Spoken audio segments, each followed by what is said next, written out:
This is an ABC News special report. Now reporting, George Stephanopoulos. And we are coming on the air right now because President Obama about to appear in the White House briefing room to address that police shooting in Baton Rouge earlier today. 3 police officers killed, 3 wounded. I'm here with our senior justice correspondent, Pierre Thomas. We now have the shooter identified.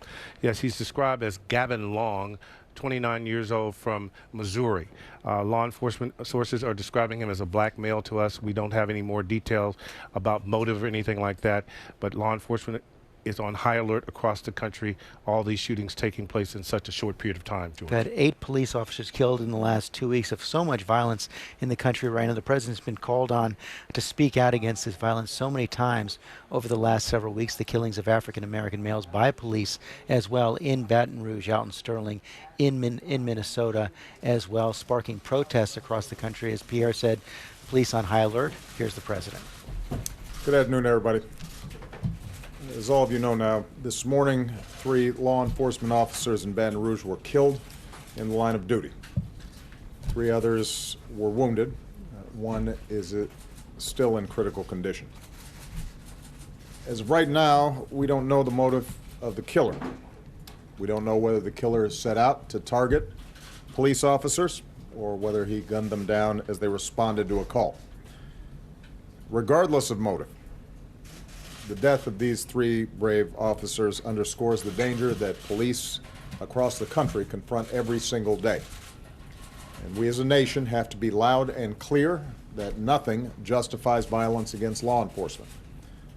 Attacks on police are an attack on all of us and the rule of law that makes society possible.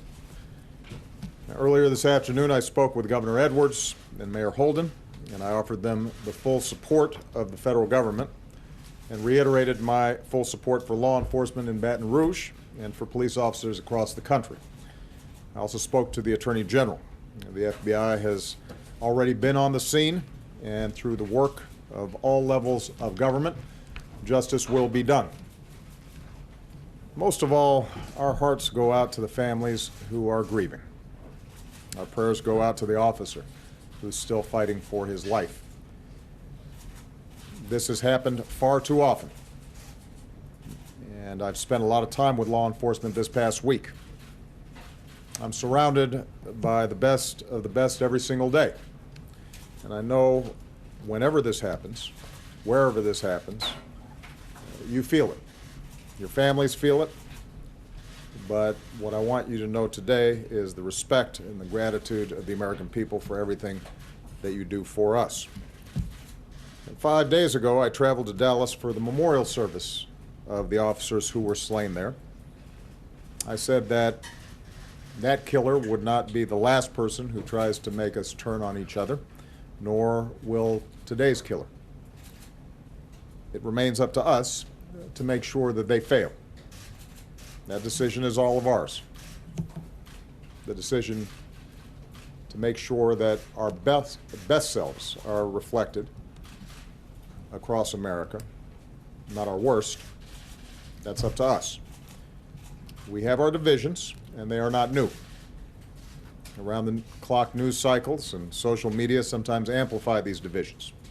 And I know we're about to enter a couple of weeks of conventions where our political rhetoric tends to be more overheated than usual. And that is why it is so important that everyone, regardless of race or political party or profession, regardless of what organizations you are a part of, everyone right now focus on words and actions that can unite this country rather than divide it further. We don't need inflammatory rhetoric. We don't need careless accusations thrown around to score political points or to advance an agenda. We need to temper our words and open our hearts, all of us. We need what we saw in Dallas this week, as a community came together to restore order and deepen unity and understanding. We need the kind of efforts we saw this week in meetings between community leaders and police, some of which I participated in, where I saw people of goodwill pledge to work together to reduce violence throughout all of our communities. That's what's needed right now. and it is up to all of us to make sure we are part of the solution and not part of the problem.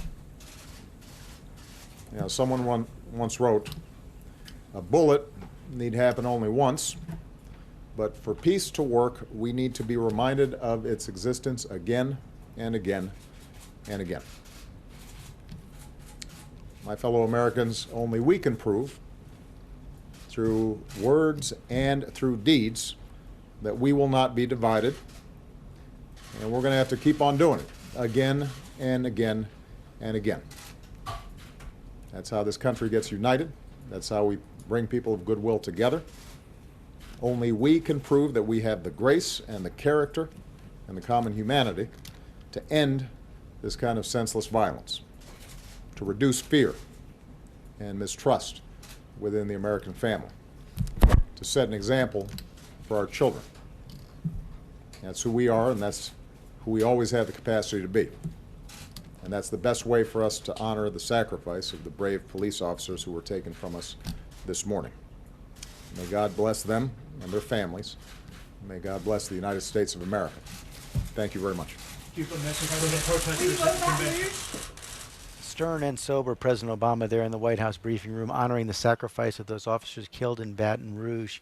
Today also speaking to the broader country, saying we must temper our words, open our hearts, particularly as we enter this political season. We're coming to you from the Quicken Loans Arena, where the Republican convention will open here tomorrow, Democratic convention a week later, and Jonathan Karl, the president's words echoed this afternoon by Hillary Clinton. Almost word for word, George. They heard the president say attacks on police or attacks on all of us. Hillary Clinton just out with a statement saying today's devastating assault on police officers in Baton Rouge is an assault on all of us. There is no justification for violence, for hate, for attacks on men and women who put their lives on the line every day. Pierre Thomas, our senior justice correspondent, the president especially careful, like the police officers we saw in Louisiana, on not addressing the motive of the shooter, saying we just don't know it yet. Exactly. We don't have any particular guidance on that, but I think the bottom line of the president is that you cannot have open season on police officers. Just can't happen.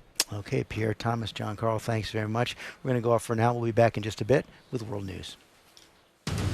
This has been a special report from ABC News.